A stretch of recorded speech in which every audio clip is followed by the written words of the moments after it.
Hello, hello, bienvenue dans un nouvel épisode du Boss Bitch Show. Et aujourd'hui, on va se poser la question suivante. Devrais-tu lancer ta nouvelle offre premium maintenant? Bonne ou une mauvaise idée? Parce que clairement, tu as envie de pouvoir vendre à prix premium.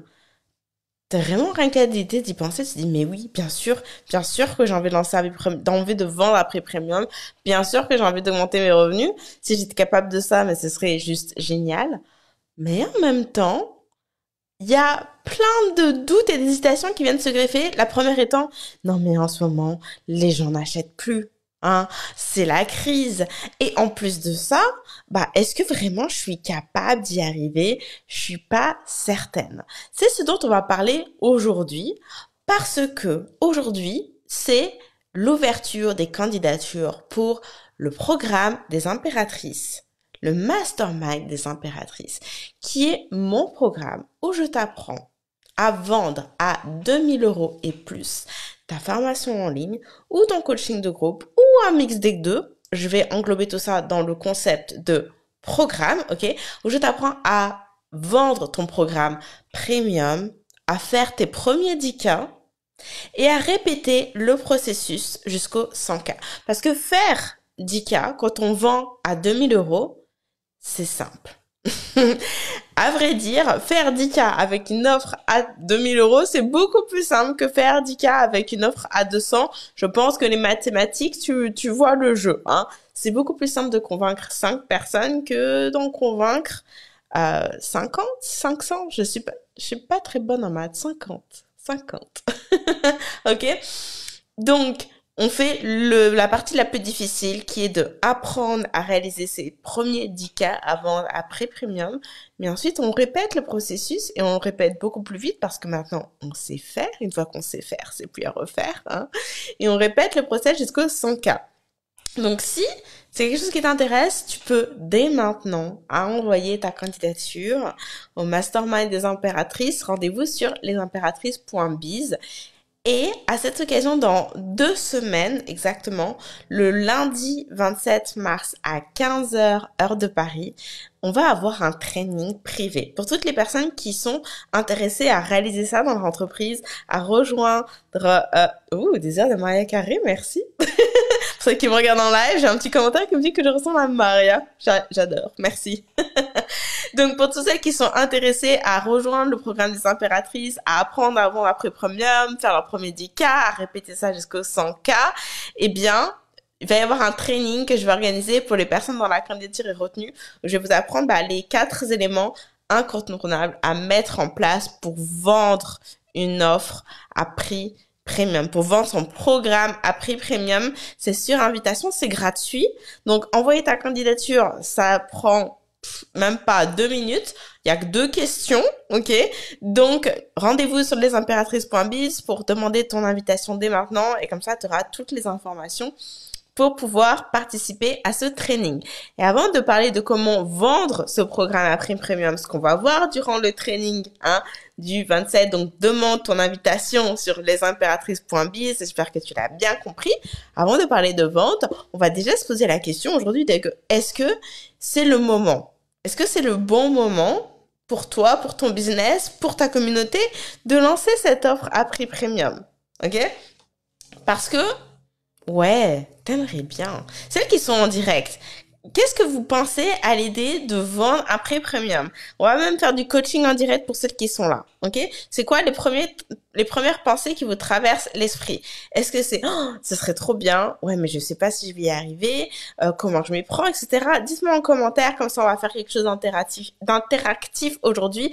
Et pour celles qui écoutent la version podcast, vous avez manqué le live. C'est pour la raison pour laquelle chaque lundi, vous voulez me suivre sur Insta ou sur Facebook ou sur YouTube pour pouvoir participer au direct et pouvoir interagir.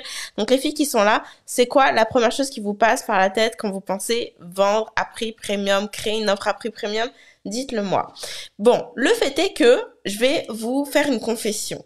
Avant de faire ce live tout à l'heure, j'ai eu une idée. J'ai une idée de lancement en fait. J'ai eu cette idée de je vais créer une communauté, mais pas une communauté, pas en mode groupe Facebook, éphémère, etc. Parce que ça, c'est du vu, c'est du revu, c'est quelque chose que j'ai déjà fait un milliard de fois. Mais de créer une communauté avec des événements particuliers que j'ai en tête, je vais pas donner de détails parce que je vais le faire. Et c'est du jamais vu. Personne l'a jamais fait. Et sur le coup, comment est-ce que je me suis sentie? Je me suis dit, j'étais hyper excitée en fait. J'étais hyper excitée, hyper enthousiaste. Et j'étais prête à foncer tête baissée. Le fait est que, bah, forcément, comme tout projet, comme toute idée, ça prend du temps à matérialiser. Ça se fait plus en un clic. Hein. Ok, il y a un petit peu de travail de préparation. Mais vraiment, j'ai ce plan dans ma tête d'organiser un lancement sur une plateforme avec un type de communauté que j'ai jamais vu exécuter ailleurs. Juste l'idée m'a traversé l'esprit et j'étais vraiment prête à le faire. Et tout de suite, je me suis posé la question que tu veux te poser, en fait. Il y a plusieurs questions, il y a 3 questions que tu veux te poser au moment de lancer une offre premium. Merci d'avoir partagé ta question, Jenna. Est-ce que tu peux la mettre dans la boîte à questions sur Insta? Comme ça, je vais la traiter. Toutes celles qui me regardent en direct, je veux que vous mettiez dans la boîte à questions. C'est quoi les premières choses qui vous passent en tête à l'idée de vendre à prix premium? Donc, la première question que je me suis posée sur est-ce que c'est une bonne idée ou pas, et je fais ce parallèle entre lancer une offre et faire un lancement, hein, parce que c'est les mêmes mécaniques qui se mettent en branle nécessairement en tant que tel. Est-ce que oui ou non créer une offre et de la vendre à prix premium c'est une bonne idée? Oui. Maintenant, est-ce que c'est le bon moment? Et donc nécessairement la façon de le vendre, bah c'est induit. Ça c'est le raisonnement qui vient tout de suite après. Donc la première question que je me suis posée, peut-être je vais parler un peu moins vite aussi, c'est parce que je suis enthousiaste. La première question que je me suis posée c'est est-ce que c'est le bon timing? Et qu'est-ce que c'est le bon timing? Et je veux tout de suite dissocier 2 éléments.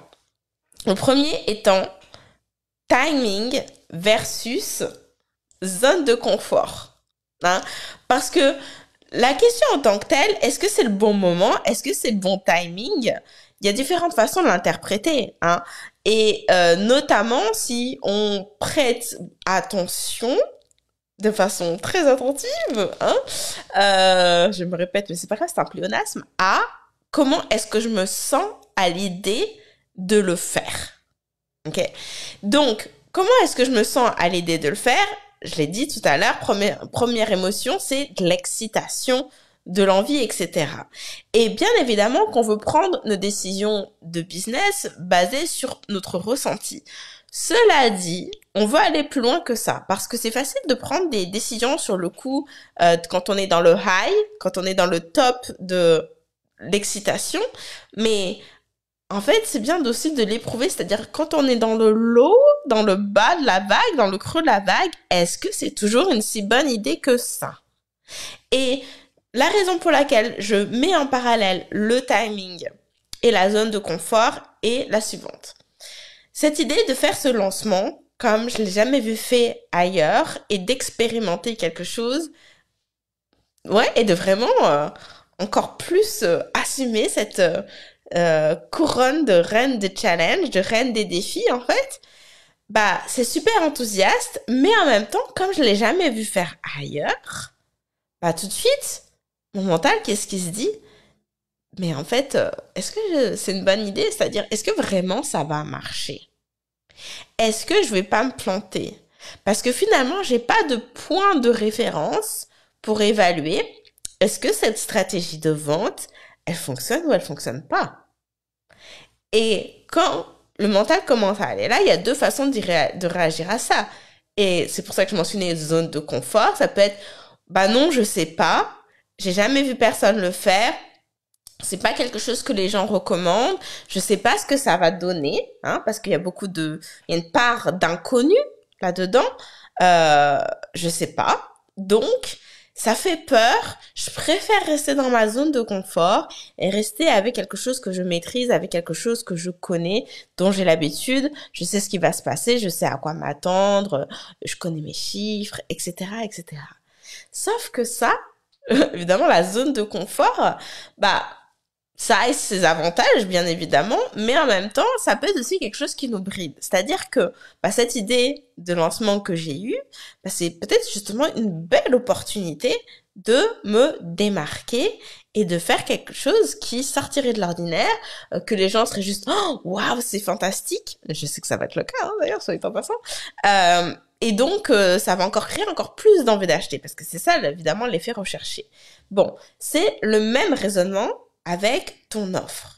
Est-ce que, en fait, c'est le bon moment pour toi? Et le bon moment pour toi, tu veux dissocier sur est-ce que, en fait, la zone de confort, c'est-à-dire que je ne le fais pas parce que ça me fait peur, je ne sais pas à quoi m'attendre, etc. Donc, je balaie l'idée du revers de la main. Ou la question du bon moment derrière, la vraie question à se poser est est-ce que ça sert mes objectifs? Ça, c'est la question numéro 1 que vous devriez vous poser au moment de lancer une nouvelle offre, qu'elle soit premium ou pas premium. Lancer une nouvelle offre ou organiser un lancement ou, créer... vous lancez sur une nouvelle plateforme des réseaux sociaux, genre vous lancez sur YouTube ou vous lancez dans une weekly newsletter ou une newsletter journalière, enfin bref, peu importe le projet pour votre entreprise, la question est est-ce que ça sert mes objectifs? Et bien évidemment, pour être en mesure de répondre à cette question, ça veut dire quoi? Ça veut dire qu'il faut connaître ses objectifs. Ok. Donc,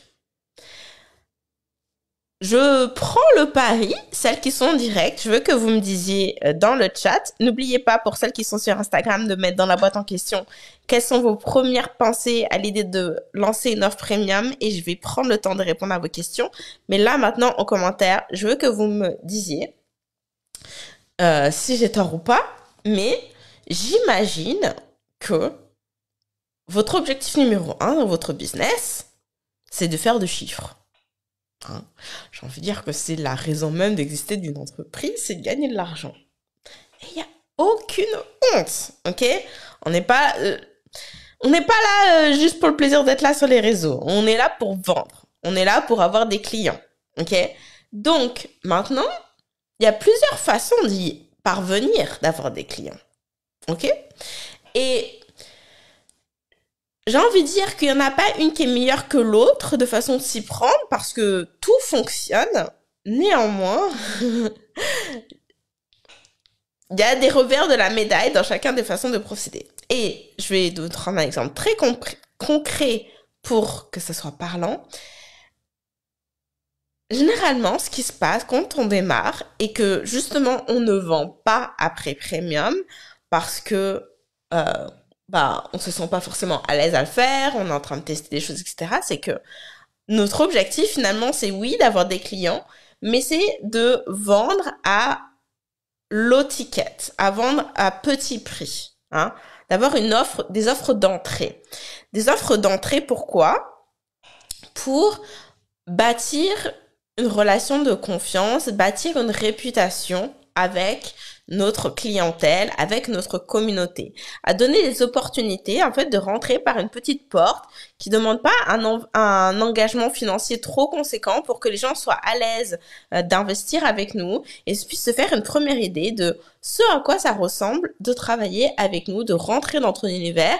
Et l'espérance, l'espoir derrière, c'est que une fois que cette relation de confiance est construite, alors là, ils seront plus enclins à investir davantage.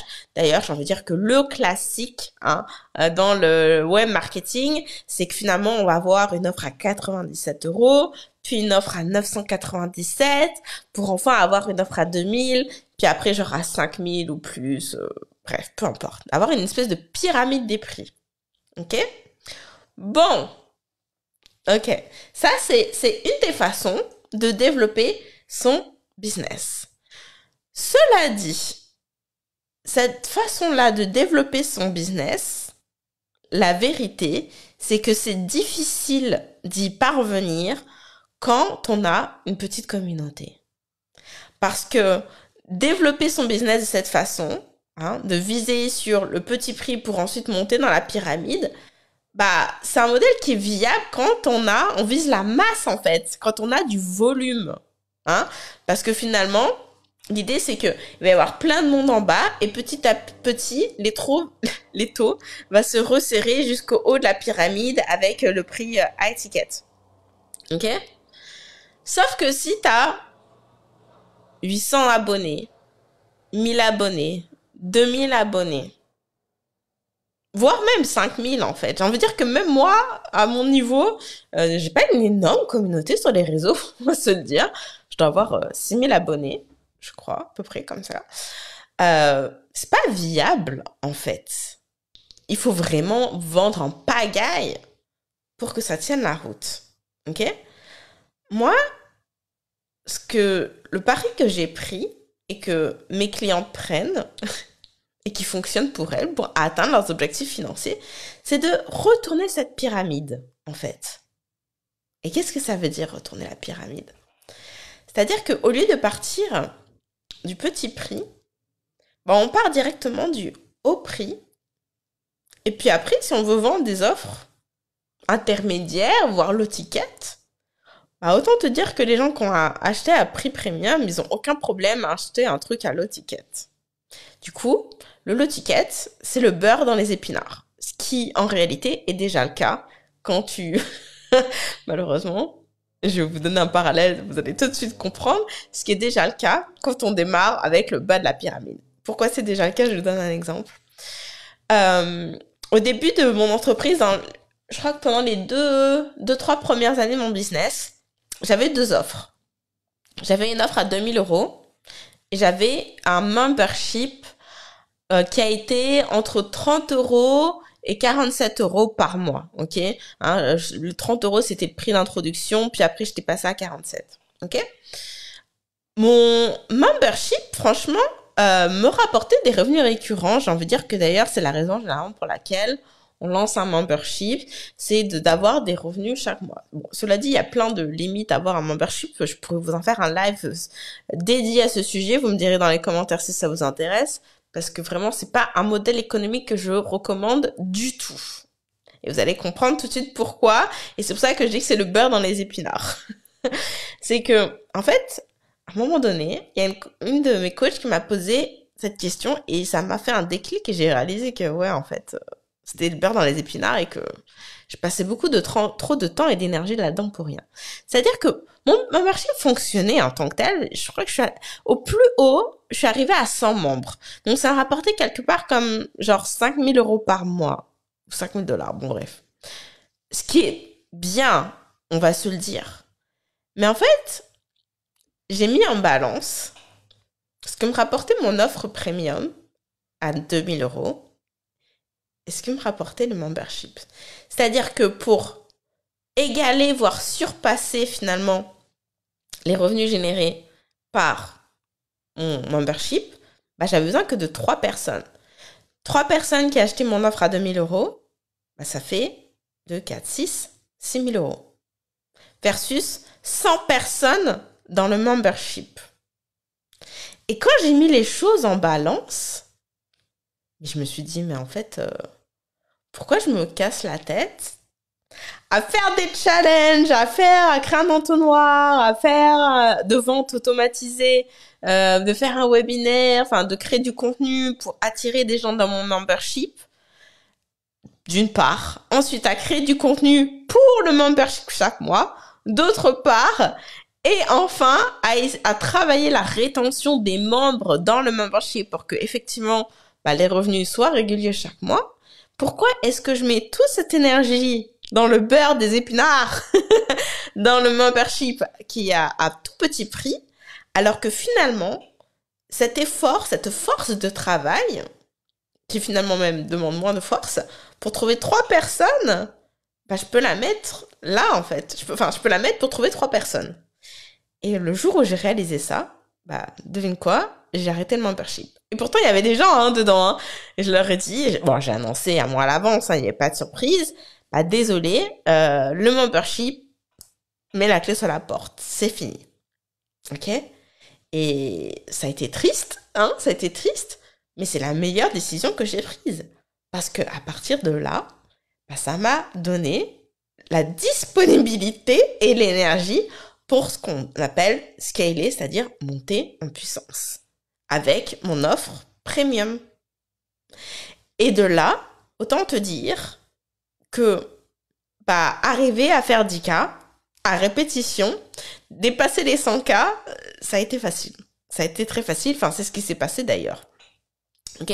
Enfin, cela dit, je vais être totalement transparente. Hein. Entre le membership et mon offre premium, j'étais déjà à 10K récurrent. Ok. Mais du coup, j'ai fermé le membership, mais ça a été facile de remplacer par 3 ventes. 3 ventes, c'est rien en fait. Ok. Et donc, les multiples chiffres sont arrivés d'autant plus que du coup, j'ai vraiment concentré toute ma force, tout mon marketing, tout mon contenu, toutes mes stratégies en fait sur vendre une seule offre à prix premium. Ok? Donc vraiment la première question c'était est-ce que c'est le bon moment pour toi? Et du coup la vraie question sous-jacente c'est est-ce que ça sert tes objectifs? Et enfin la dernière question, et après je vais répondre à toutes vos questions que vous mettez dans la boîte sur Instagram concernant lancer une offre premium, hein, celles qui nous rejoignent durant le direct, mettez-moi dans la boîte à questions quand vous dites ok je vais lancer une offre premium, c'est quoi les premières choses qui vous passent par la tête, c'est quoi les questions que vous vous posez, on va y répondre maintenant, hein, ok. Donc la dernière question à se poser finalement c'est quelle est la route la plus simple et la plus courte possible. Et là je raccroche les wagons avec cette idée que j'ai eue tout à l'heure pour lancé de façon complètement inédite, que j'ai jamais vue, et je me suis dit, pourquoi pas. Et c'est ça qui m'a freinée à le faire là, maintenant. Parce que je me suis posé cette question qui est vraiment un garde-fou. Quelle est la route la plus simple et la plus courte? Parce que, en fait, c'est très facile de se distraire et de s'écarter du chemin qu'on avait décidé de suivre. Ok, quelle est la route la plus simple et la plus courte pour atteindre vos objectifs financiers, hein? Pour atteindre vos objectifs de business. C'est quoi la route la plus simple et la plus courte? Et vraisemblablement, avoir une offre premium, c'est la façon la plus simple et la plus courte. Parce que trouver 3 personnes, c'est beaucoup plus simple que d'en trouver 100. Surtout quand on a une communauté de taille modeste. J'ai envie de dire que c'est CQFD. Et en ce qui me concerne, pour cette idée de lancement, je me suis dit, non en fait, la route la plus simple et la plus courte, c'est pas de créer la nouvelle plateforme, créer les visuels, créer les prompts, rédiger les emails pour inviter les gens, pour leur expliquer c'est quoi le principe, comment ça marche, comment ça va se dérouler, etc. Alors que en fait, c'est maintenant que ça doit démarrer. La route la plus simple, non, là, ça serait faire les choses dans l'urgence. La route la plus simple, laquelle est-ce? Et pour moi, dans mon business, qui a été prouvé et approuvé, mais aussi dans le business de mes clientes, hein, parce que c'est une stratégie que j'enseigne, qui est la stratégie du simple launch, du lancement simple. La stratégie du simple launch va changer vos business parce que c'est très facile de tomber dans l'écueil de parce que je vends cher, alors il va falloir que je fasse un lancement de ouf, hyper orchestré avec une tonne de contenu prévu de publication, etc. pour vraiment montrer la valeur, que les gens sachent, pour convaincre les gens d'acheter, etc., etc. C'est pas le cas. Ce n'est pas le cas. Surtout quand votre offre premium, c'est la première fois que vous la lancez. C'est la première fois que vous lancez votre coaching de groupe. C'est votre première version. C'est la première fois que vous allez lancer cette formation en ligne. Peu importe. Ou les 2 concentrés. Peu importe. On parle de programme premium. Ok. Terme générique. La route la plus courte, c'est de tester cette idée avant même de commencer à créer quoi que ce soit. Et la façon la plus simple de tester cette idée, c'est d'en parler à votre communauté. Et ce que j'aime avec cette stratégie du Simple Launch, c'est que elle tient compte de plusieurs paramètres qui sont quelle est votre disponibilité du moment et quel est votre niveau d'énergie du moment. Ça, moi, c'est deux valeurs qui sont fondamentales pour moi dans mon business et pour mes clientes. Parce que j'irai jamais pousser mes clientes à hustle. C'est le meilleur moyen de vous planter. Parce que quand on rentre dans le hustle, c'est-à-dire, je vais travailler fort. Et ça vient d'une bonne intention, hein, parce que généralement, ça veut dire qu'on est motivé, on est déterminé, on veut que ça arrive, donc on fait le travail. Ça, c'est une bonne énergie. Mais souvent, le hustle déguise de « j'ai peur que ça marche pas, donc je vais essayer de surcompenser en faisant des tonnes ». Le Simple Launch, il y a 3 variantes. Hein. Il y a 3 phases. En fait, c'est comment lancer de façon le plus simple, c'est-à-dire en parlant à sa communauté, en faisant des lives, comme je suis en train de le faire ici. Et il y a différentes variantes en fonction de l'intensité que vous êtes disponible à proposer, à mettre sur la table pour votre lancement. C'est la façon la plus simple et efficace d'atteindre vos objectifs. Parce que, en réalité, vous n'avez pas besoin de convaincre les gens d'acheter. D'ailleurs, j'ai envie de dire que personnellement, j'ai pas envie d'être ce type de personne qui convainc les gens d'acheter. Moi, je suis pas en train de convaincre les gens d'acheter. Vous voulez être la personne qui explique à son client, voici pourquoi est-ce que tu n'arrives pas à atteindre tel résultat ou telle transformation, ou pourquoi c'est difficile, pourquoi est-ce que tu es dans telle situation, et voici comment tu pourrais faire autrement. Et moi, je te propose de faire ce travail ensemble. Moi, je vends en proposant. Je ne force personne à acheter. Je suis pas là pour convaincre. Je suis là pour expliquer. Je suis là pour montrer et pour proposer. Et c'est tout ce dont vous avez besoin, en fait, pour vendre à prix premium. Pour lancer votre offre, en réalité. Parce que quand les gens comprennent où est-ce qu'ils se plantent, pourquoi est-ce qu'ils plantent, comment ils pourraient faire autrement, et que vous proposez du coup une marche à suivre pour y parvenir, en fait, ils ont envie de travailler avec vous. Et le prix n'est pas une vraie question. Ça devient secondaire parce qu'ils voient déjà l'intérêt, en fait, de travailler avec vous et d'investir. Il n'y a pas besoin de les convaincre d'investir, ils sont déjà convaincus. Ok ? Donc, quelle est la route la plus simple pour y parvenir ? Et c'est la raison pour laquelle je me suis dit, ok, mon idée de lancement, je vais le faire, mais je ne vais pas le faire maintenant. Je vais le faire plus tard. Et d'ailleurs, la stratégie du Simple Launch, pour celles qui sont intéressées, on apprend à faire ça au sein des impératrices. À vrai dire, c'est par là qu'on commence. Ok ? La première partie du mastermind des impératrices est consacrée à lancer son offre premium.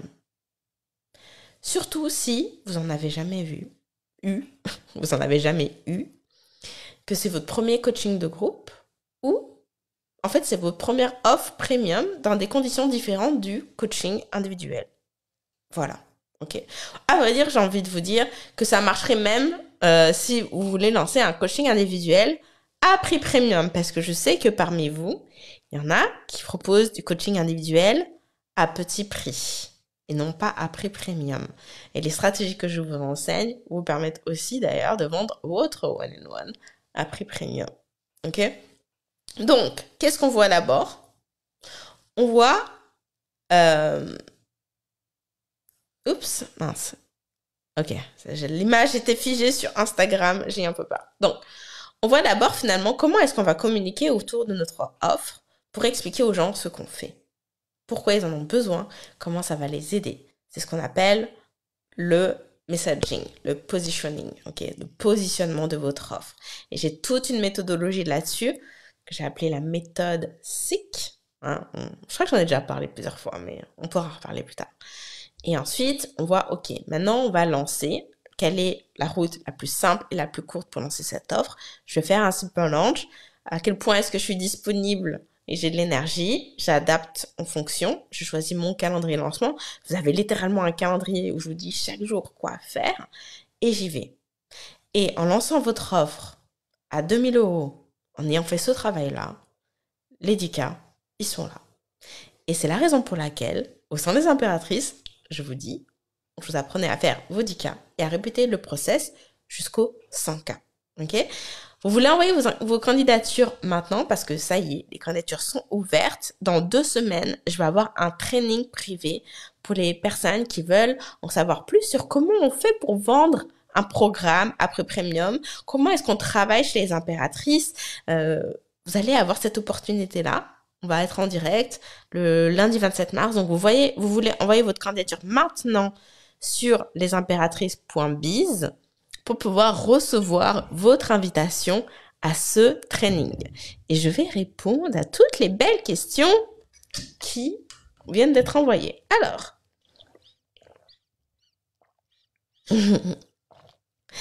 j'aime vos questions. Ok, première question de Jenna. Qu'est-ce qui justifie le prix premium selon moi? Ce qui justifie le prix premium selon moi, c'est la transformation, le résultat auquel vos clients vont accéder.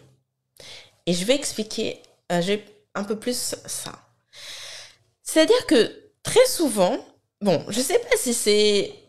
Ok, on va dire qu'est-ce qui est symptomatique des femmes tout particulièrement, c'est que on a tendance un peu à douter de la valeur de ce que l'on transmet parce que ça nous paraît simple. Ok? Et on sait pas si vraiment on mérite, voilà, de charger plus, etc. Parce que pour nous, ça ne prend pas beaucoup de temps, c'est facile à faire, etc. Qui n'a jamais eu ces pensées? Mettez-moi des petits cœurs là, celles qui me regardent sur Insta. Je suis sûre que ça vous est toutes traversé l'esprit. Est-ce que vraiment ça vaut aussi cher ce que j'ai à proposer? Levez la main. On va se dire les choses. Il n'y a pas de honte. Hein. Moi, la première, je vais passer par là. Ok? Donc, très souvent, il y a ce phénomène-là. Sauf ce qui est facile pour nous, ce qui nous vient naturellement, ce qui vraiment est assez facile pour nous à implémenter, à mettre en place et tout. Bah déjà, ça l'est pas forcément pour tout le monde. Ok, je vais vous donner un exemple. Moi, je suis quelqu'un qui est très à l'aise avec les outils numériques. Ok, j'adore les logiciels. J'adore. Alors, je vais pas dire programmer parce que là, on rentrerait dans le code, etc. Et j'en suis pas à ce niveau-là, mais j'adore paramétrer les logiciels, etc. Et d'ailleurs, c'est même une compétence que j'avais dans mon boulot d'avant, j'ai envie de vous dire. Ah mince, j'ai eu un coup de téléphone. J'espère que ça n'a pas coupé le son sur Instagram. Est-ce que ça marche sur Instagram toujours? Est-ce que vous m'entendez toujours les filles sur Insta? J'espère que oui. Donc, est-ce que vous pouvez juste me confirmer en commentaire, celles qui me regardent en direct, que je ne vous ai pas perdu? On va dire que non. Ok? Donc, c'est une compétence que j'ai toujours eue. Donc, c'est ce qui fait qu'au début, j'ai vachement lutté avec le fait, est-ce que les gens seraient prêts à payer pour apprendre à faire ça? Le son est revenu. Ok, parfait. Est-ce que les gens seraient prêts à payer pour faire ça parce que c'est facile et tout? Non. Déjà, d'une part, c'est pas parce que c'est facile pour soi que ça l'est pour les autres. Ok? Donc déjà, rien que ça, le fait qu'il y ait une complexité pour atteindre un résultat justifie un prix premium. La deuxième chose, c'est que peut-être que c'est pas quelque chose qui vous est venu facilement, c'est justement quelque chose qui vous a pris du temps. Après, des années à galérer, peut-être même que vous êtes diplômé en je sais pas quoi sur le sujet. Hein. Il n'y a pas besoin d'être diplômé pour apprendre aux gens à faire des choses, mais tout ça pour dire que peut-être que c'est le fruit d'années d'apprentissage, de formation, d'expérimentation, et pour ça justifie un prix premium parce que en fait vous allez retransmettre à la personne le chemin le plus simple et rapide à suivre pour y arriver là et sans vous, ça aurait pris des années à la personne pour y parvenir, en fait. Et ça justifie un prix premium. Parce que, à la place de tomber dans je sais pas combien d'écueils et de ramer et de galérer pendant des mois, voire des années, en suivant votre accompagnement, en 3 mois, en 6 mois, en 1 an, peu importe la durée, c'est fait. Et dans des conditions bien plus agréables que si la personne avait dû le faire par soi-même. Ça, c'est une autre bonne raison qui justifie le prix premium. Et la dernière, enfin, je sais pas si j'ai vraiment fait une liste exhaustive, mais en tout cas, la dernière qui me vient comme ça en direct, c'est que, en fait, vous synthétisez aussi. Vous avez justement fait un travail de recherche et de synthèse qui évite à la personne de passer du temps à aller faire ses recherches sur Google, aller regarder les vidéos sur YouTube, d'écouter des podcasts pendant des heures et des heures et des heures, à essayer de démêler finalement c'est quoi le chemin le plus rapide pour pouvoir y arriver en fait. Ok? Là, vous allez directement lui dire étape 1, étape 2, étape 3, étape 4. Et ça justifie un prix premium. Parce que, tu sais, j'ai envie de vous dire que vous êtes sur les réseaux sociaux, vous le savez, vous êtes entrepreneur en ligne, vous le vivez. C'est facile de passer des heures et des heures à regarder des vidéos YouTube, à lire des articles de blog, à regarder des posts, à lire les posts sur Insta, etc. On peut y passer sa vie. Hein. Pour autant, ça veut pas dire qu'on sait exactement ce qu'il faut faire. Vrai ou pas vrai? Hein?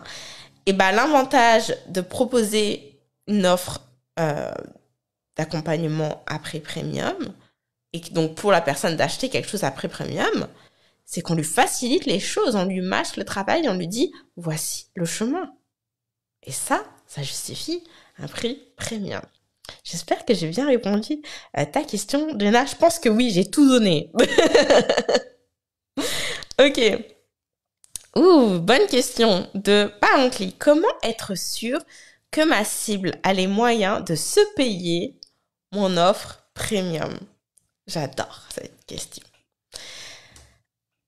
À mon sens, en fait, c'est pas une question d'avoir les moyens, c'est une question d'en faire sa priorité.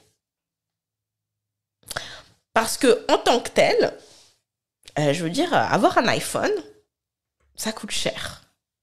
Partir en vacances d'été, ça coûte cher. Encore plus avec une famille.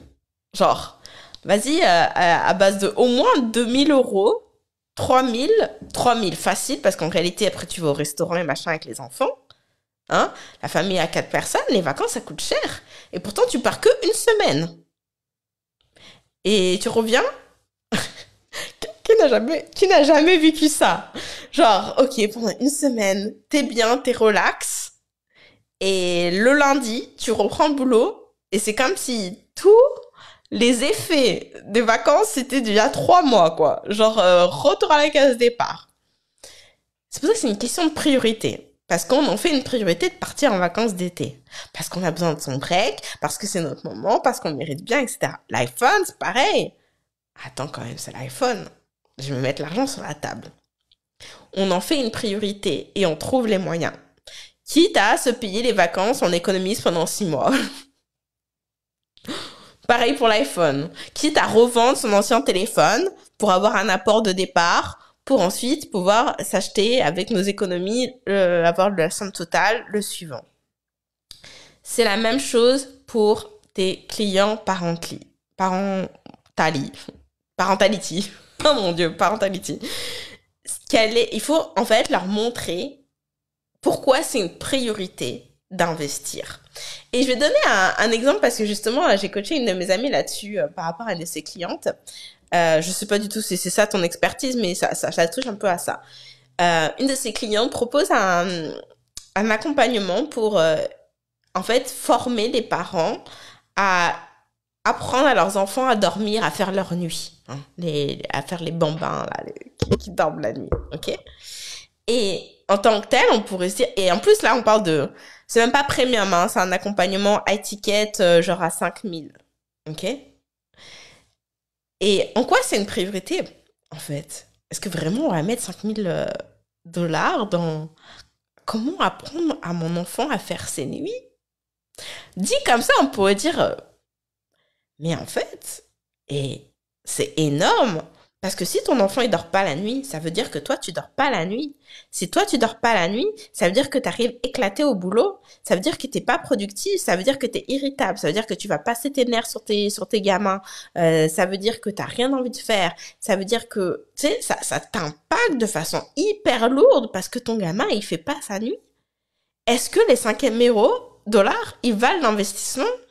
En fait, quand tu sais que finalement, si t'étais hyper opérationnel matin, admettons que tu sois auto-entrepreneur, bah, je suis désolée, mais si t'es productive la journée, ça va te rapporter du cash. Versus, en fait, t'essaies de rattraper ta nuit parce que t'en peux plus, par exemple. Les 5 000 $, ils valent vachement la peine si tu récupères ton sommeil. Et en plus, non seulement pour toi, mais pour toute la famille, parce que du coup, t'es plus sur les nerfs, t'es plus en train de crier sur ton gamin toutes les 5 minutes. Donc, est-ce que c'est une priorité? En fait, oui. Pour toute la famille, en fait. Hein, voilà. Donc, pour moi, c'est pas une question de est-ce que les gens ont les moyens, mais est-ce que c'est une priorité pour eux de régler ce problème? Et c'est à toi de leur montrer en quoi c'est une priorité. Voilà. Alors, autre question. J'essaie de les prendre dans l'ordre. Ah. Saut quantique. Pourquoi tu supprimes les groupes éphémères? C'est dommage, t'aurais une communauté de dingue depuis. J'ai eu un groupe Facebook au tout début, une communauté gratuite qui s'appelait Blogtrepreneur avec Anne-Lise. Les anciennes savent. Et franchement, l'arrêter, c'est la meilleure décision que j'ai prise parce que animer une communauté, bah, ça prend du temps. Ça prend du temps, modérer une communauté, mais surtout l'animer, parce que sinon, en fait, si tu mets pas d'énergie dedans, bah, il se passe pas grand-chose. Ça prend du temps et ça prend de l'énergie. Et je me suis dit, bah, en fait, finalement, est-ce que je préfère animer ma communauté de clients ou est-ce que je préfère animer une communauté de gratuite avec quand même une grosse partie de gens qui sont juste là pour prendre ce qu'il y a à prendre en termes de conseils gratuits, etc. Voilà. C'est ça. Donc, en fait, je pense que moi, ce qui guide cette position, qui fait que bah, j'ai pas recréé depuis des communautés gratuites, même si effectivement j'aurais peut-être une grosse communauté depuis, c'est que j'en reviens au pourquoi j'ai créé mon entreprise et pourquoi je suis en business aujourd'hui. Ok? Et le pourquoi est simple. Le pourquoi, il est que je veux du temps et je veux ma liberté. Et est-ce que ça sert mes objectifs, hein? Toujours cette question-là. Est-ce que ça sert mes objectifs? Bah là, pour le coup, les objectifs ne sont pas que financiers. Il y a des objectifs en termes de bien-être et de qualité de vie. Et d'avoir une communauté gratuite ne sert pas mes objectifs en termes de disponibilité et d'énergie. Maintenant, la vraie question qu'on pourrait mettre en balance, c'est est-ce que le fait d'avoir une grosse communauté pourrait servir mes objectifs financiers? Est-ce que le fait d'avoir une communauté gratuite me permettrait d'avoir ce bassin de clients potentiels, prêts à acheter, etc. Bah, c'est un peu difficile de répondre dans la mesure où elle n'existe pas, donc c'est pas comme si je peux confronter les chiffres. Mais le pari que j'ai pris est le suivant. Bah, dans tous les cas, en fait, il y a d'autres moyens d'avoir une communauté, enfin en tout cas un bassin de clients prêts à acheter. Et en fait, comment? Où? Bah, sur Instagram, sur Facebook, dans ma newsletter. J'ai même envie d'aller plus loin quand j'organise des challenges, quand j'organise des conférences virtuelles, etc. Bah, les gens qui sont intéressés, ils sont là en fait. Hein. Pas besoin de les garder sous la main. Moi, j'ai envie de dire qu'ils même me suivent. C'est-à-dire que, bah, en fait, quand t'aimes ce que je fais, bah, forcément, tu restes au courant de ce que je fais. Il n'y a pas forcément besoin que j'ai ce groupe standard. Le mot vient pas là, du groupe Facebook, de cette communauté. Ça veut pas dire que je le ferai pas dans le futur, mais pour l'instant, en tout cas, non, vraiment. Pour moi, ça crée aussi un peu une forme de stress, dans le sens où, bah, chaque jour, il faut aller regarder qu'est-ce qui se passe, il faut aller commenter, etc. Et je crois que finalement, foncièrement, c'est pas vraiment qui je suis. C'est-à-dire que j'ai une tendance un peu introvertie.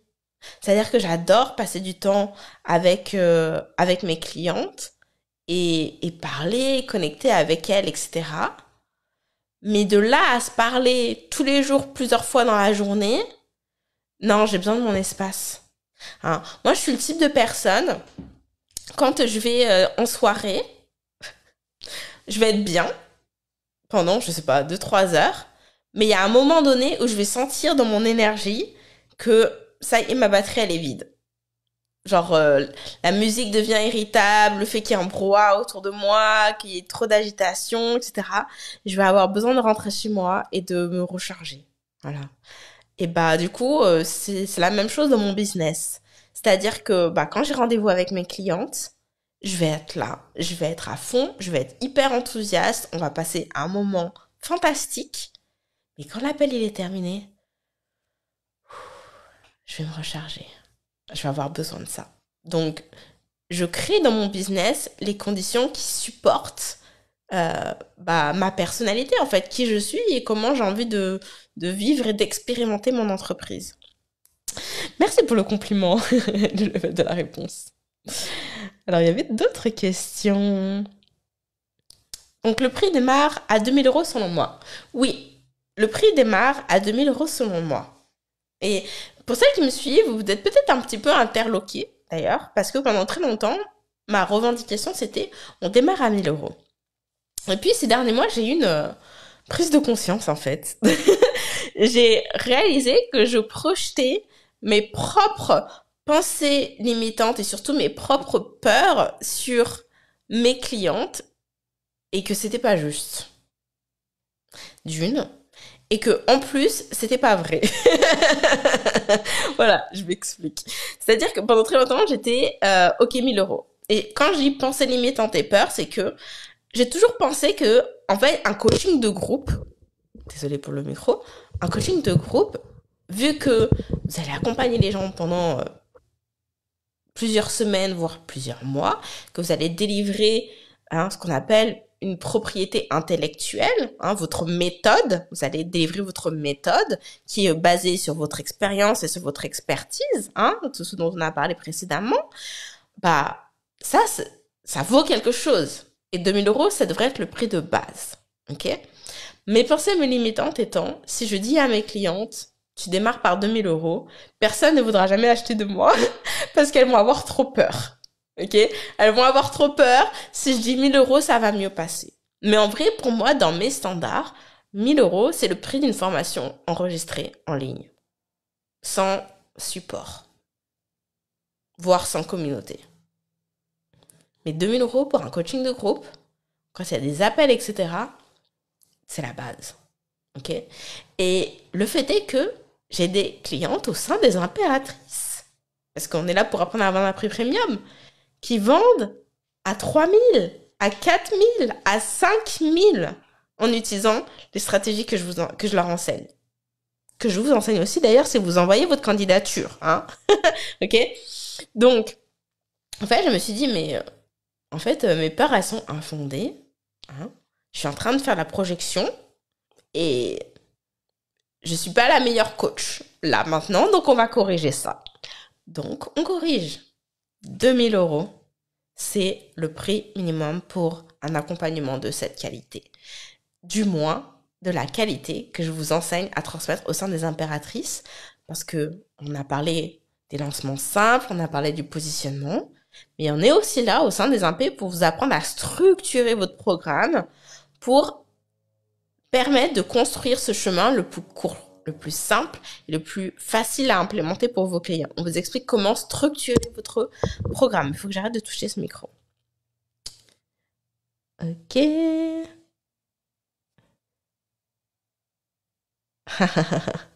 J'adore cette question qui a été posée par 2 personnes. Ton lancement actuel n'est pas un lancement simple launch du coup? Non, c'est pas un simple launch que je suis en train de faire. Et je vais vous expliquer pourquoi. Et c'est important que j'explique pourquoi parce que très souvent, on a tendance à reproduire ce que l'on voit les autres faire en pensant que c'est ce qu'il faut faire. Sauf que il y a une différence entre ce que moi je suis en train d'essayer d'accomplir et ce que j'aide mes clientes à accomplir. La différence étant, et ça, ouais, ok, je vais vraiment expliquer ce point-là parce que Il y a un peu ce discours marketing très négatif d'ailleurs que j'ai déjà entendu dans l'industrie à plusieurs reprises, qui est que en fait des fois n'achète pas de personnes qui en gros te vendent quelque chose mais elles-mêmes elles font pas ce qu'elles te disent de faire, ça veut dire que c'est des fraudes, que c'est du scam, etc. Non, je vais repasser les choses dans son contexte. J'apprends à mes clientes comment atteindre 100K. Ok? C'est ça l'objectif. Vendre à prix premium pour atteindre les 100K. Et ça, je l'ai fait. Et je l'ai fait en faisant des simple launch, en faisant des challenges, en vendant une offre à prix premium. Et c'est ce que j'apprends à faire à mes impératrices. Aujourd'hui, là où j'en suis dans mon entreprise, moi, je suis plus à 100K, hein. En 2021, j'ai fait un demi-million. En 2022, j'ai fait plus de 300 000. Je suis au multiple 6 chiffres. Et mon objectif, il est pas de rester dans le multiple 6 chiffres. Mon objectif, il est d'atteindre les 7 chiffres. Ok? Mon objectif est d'atteindre le million. Donc, les stratégies que je mets en place aujourd'hui, ce que je suis en train de faire pour faire mon lancement, bah forcément, c'est différent de ce que j'enseigne à mes clientes pour faire 100K. Est-ce que j'explique bien la différence? J'espère que oui, c'est vraiment un point hyper important. N'essayez pas de reproduire, que ce soit valable pour moi ou pour n'importe quelle personne que vous suivez sur les réseaux, sans savoir quelles sont les intentions de la personne. Pourquoi est-ce qu'elle fait telle action et pas telle autre? Ça, c'est la première chose de base. Et pour aller plus loin que ça, j'ai envie de vous dire, c'est un peu l'idée de l'iceberg, c'est-à-dire que vous voyez le sommet, mais vous savez pas tout ce qui se cache derrière. Et d'ailleurs, j'ai envie de vous dire que peut-être que vous voyez des fois des choses faites qui fonctionnent pas forcément, mais du coup, vous avez l'impression que ça marche, alors du coup, vous voulez essayer de faire la même chose, mais en fait, ça n'a pas marché pour la personne, mais vous le savez pas, par exemple. Ok? Voilà. Est-ce que c'est clair cette distinction? Est-ce que ça fait du sens? Dites-moi, celle qui me regardait en direct. Tu manifestes les 7K pour cette année. Est-ce que tu me parles de 7K abonnés? J'imagine, hein, parce que les 7K en chiffre d'affaires, c'est déjà atteint depuis le début de l'année. Donc, cross-check. Si tu parles des abonnés sur Instagram, moi, je m'en fous complètement de mon nombre d'abonnés sur Insta. C'est vraiment pas ma priorité. Sachez-le, vous n'avez pas besoin d'avoir beaucoup d'abonnés pour faire du chiffre. Les 100K, je les faisais déjà avec 800 abonnés sur Instagram. Hein. Voilà. Je vais remettre les choses dans leur contexte. Ce qui compte, c'est pas d'avoir le maximum de personnes qui vous regardent, qui est dans votre communauté, d'avoir des views, d'avoir de la visibilité. Ce qui compte, c'est que les gens qui vous regardent déjà, eux, ils achètent. Ce qui compte, c'est votre capacité à convertir. Hein? Votre capacité à savoir communiquer la valeur de votre offre pour donner envie aux gens d'acheter. Et dans le mastermind des impératrices, c'est une énorme partie du programme parce que je vous apprends comment vendre, mais je vous apprends aussi comment vendre en dehors des lancements. Hein? On a un workshop entier sur quoi poster en dehors des lancements. Parce qu'en réalité, en dehors des lancements, vous devez continuer à vendre. Même si c'est pas vendre en mode le panier ouvert, achète maintenant, mais en commençant à créer de la demande, à entretenir, en fait, cette relation de confiance et cette envie d'acheter pour que le moment où vous ouvrez les portes, les gens, ils sont prêts. Hein, ok? Donc, en fait, au sein des impératrices, toutes les stratégies que vous voyez de contenu, que ce soit dans le simple launch, le challenge ou en dehors des lancements, c'est basé sur la psychologie de l'acheteur. Ok? La psychologie de vente. Et généralement, c'est ça qui fait défaut dans vos publications. Et c'est ça qui fait que, vous n'atteignez pas vos objectifs financiers, vous n'atteignez pas les 10K. Parce que vous tenez pas compte de ça, vous êtes énormément dans le partage de contenu du type tuto, comment faire ci, les 5 conseils pour faire ça, l'erreur que tu fais quand tu fais ci, et en fait, vous expliquez. vous expliquez, vous expliquez, vous expliquez. Donc, ouais, les gens peut-être partagent vos contenus, les sauvegardent, etc., mais ils achètent pas. Et vous êtes en mode, bah, en fait, je comprends pas parce que je publie, je suis active, mais les gens, ils achètent pas. Et du coup, le raccourci, et c'est, bah, il me faut plus de personnes. S'il y a plus de personnes, j'aurai plus de ventes, il y a plus de gens qui vont acheter. Alors qu'en fait, ça n'a rien à voir avec ça. C'est que le contenu que vous publiez ne tient pas compte de la psychologie de votre acheteur. C'est ça qui vous manque et c'est ça que je vais vous transmettre au sein des impératrices. Vous allez avoir bah, évidemment, je vais vous expliquer le principe. Vous allez même avoir des trames, surtout pour les lancements. Vraiment, vous avez des templates de, OK, tel jour tu parles de ça, puis de ça, puis de ça, puis de ça. Vous avez un framework à suivre pour amener la vente en toute simplicité. Désolée pour le micro encore une fois, en douceur, pour que ça soit vraiment positionné comme une proposition.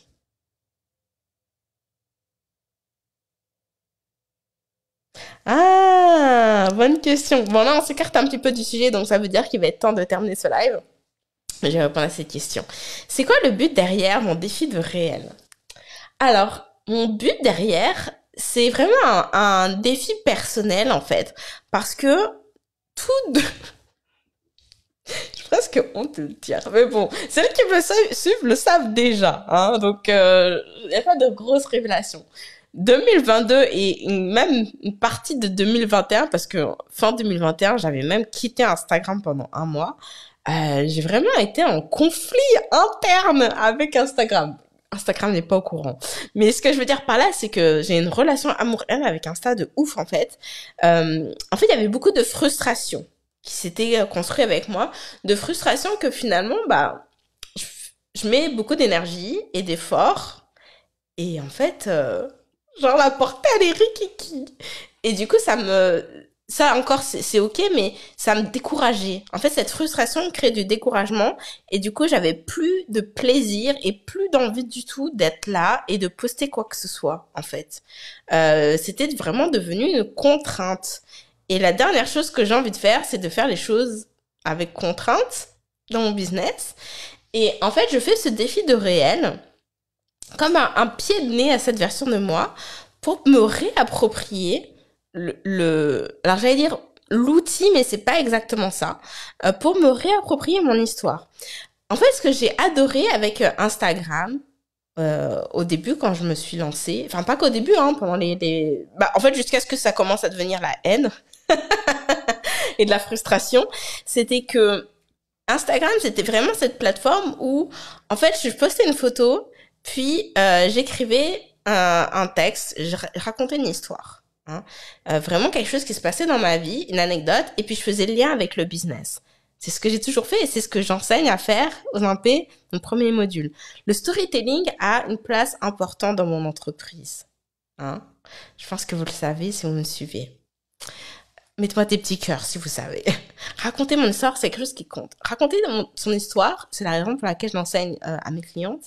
C'est quelque chose qui vous permet de vous démarquer de la concurrence. C'est pour ça que c'est important de le faire. Ça vous permet de créer cette connexion. Ça vous permet d'établir cette relation de confiance. Et ça, c'est des éléments indispensables pour vendre. Hein? C'est la raison pour laquelle vous voulez faire. C'est pas juste histoire de raconter sa vie pour raconter sa vie. Et pour moi, écrire, c'est un plaisir. Et je pense que la frustration est venue de là, en fait. C'est que, du coup, il y a une telle place à la vidéo que j'ai eu du mal à m'adapter. Honnêtement. On va dire les choses. J'ai eu du mal à faire cette transition. Voilà. Parce que j'adore faire de la vidéo en live. J'adore être là. Regardez, ça fait déjà 1 heure qu'on se parle. Je peux parler pendant des heures de stratégie, de business, de pré-premium, de coaching de groupe, tout ça. Aucun problème. Par contre, le format de 15 secondes, bon, voire 90 secondes maintenant, j'ai eu du mal, honnêtement, à passer à ce format-là. Et donc, mon défi de réel, mon intention est là, en fait. À me réapproprier cet outil pour raconter mon histoire autrement. Pour montrer ma personnalité, faire rentrer les gens dans mon univers d'une autre façon. Et j'ai envie de vous dire, preuve en est, regardez hier le reel que j'ai posté. J'ai fait un reel de mes cheveux avant et de mes cheveux après. Bon. Là, comme ça, on peut se dire quel est le rapport avec le business. Mais il y en a un. Si tu lis la description de ce post, il y a un rapport. Et on a parlé de transformation. Ok? Et peut-être que hier, c'est sûr, quand je dis hier, c'est genre à l'heure, à de gloire, des photos sur Instagram, donc en 2019, hein, encore on était bien là avec les posts, j'aurais fait un photoshoot avec ma nouvelle coiffure et tout, et j'aurais créé mon post, et puis voilà. Et honnêtement, j'ai adoré cet Instagram-là, où aujourd'hui les choses changent, on évolue, donc on va faire un peu en mode behind the scene. Parce que finalement, je pense aussi que ce qui m'avait beaucoup frustrée finalement, c'est que j'avais l'impression que la façon de faire les choses... Là, on touche un truc, hein. La façon de faire les choses, des fois, on se force à les faire alors que ça ne parle pas en fait. Et j'avais l'impression que la façon de faire des reels, c'était en faisant du lip sync. Vous savez, vous avez la bande sono, puis vous répétez la même chose, hein, c'était ça, ou en mode je danse, je pointe du doigt, puis je montre les conseils. Et je l'ai fait honnêtement. Et au début, je l'ai fait, c'était fun parce que c'était nouveau. Puis après, c'était plus fun parce que c'était plus nouveau pour moi. Hein. Voilà, c'est une contrainte et c'était lourd et voilà. Bref, ça m'intéressait pas en fait. Et en fait, c'était ça le truc, c'est que la façon dont les gens faisaient des reels et dont je voyais des reels, ça ne m'intéressait pas de créer ce type de contenu. Et j'avais pas compris, en fait, que je pouvais faire autrement. Et donc, ce défi est là pour, faire les choses autrement. Et stimuler ma créativité aussi. Honnêtement, l'année 2022, hein, j'ai fait tout un podcast là-dessus. Si vous l'avez pas écouté, c'est mon épisode bilan de fin d'année. Je crois que c'est l'épisode, alors de tel, je dirais 47. Aucune idée si c'est le cas. L'année 2022 a été hyper lourde pour moi psychologiquement, honnêtement. Et du coup, en fait,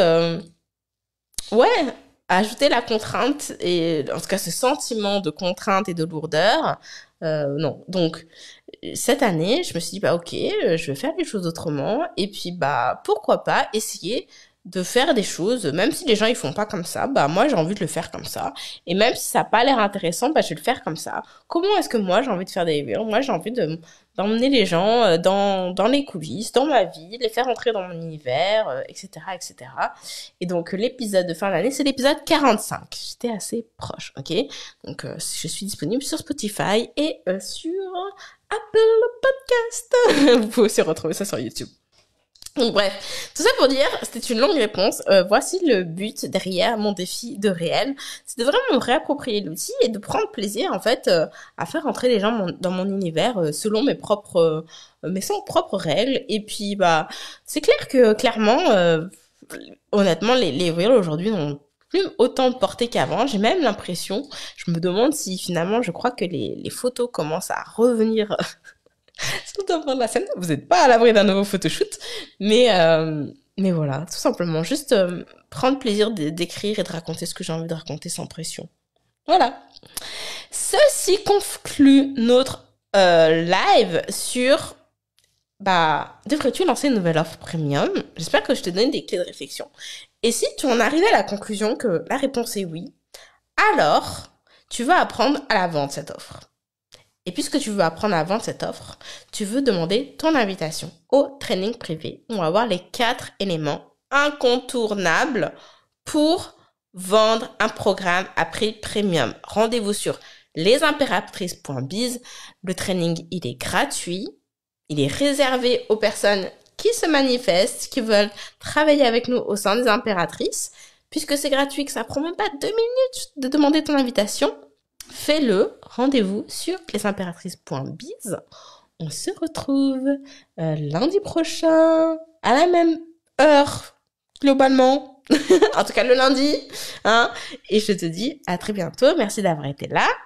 Salut, salut!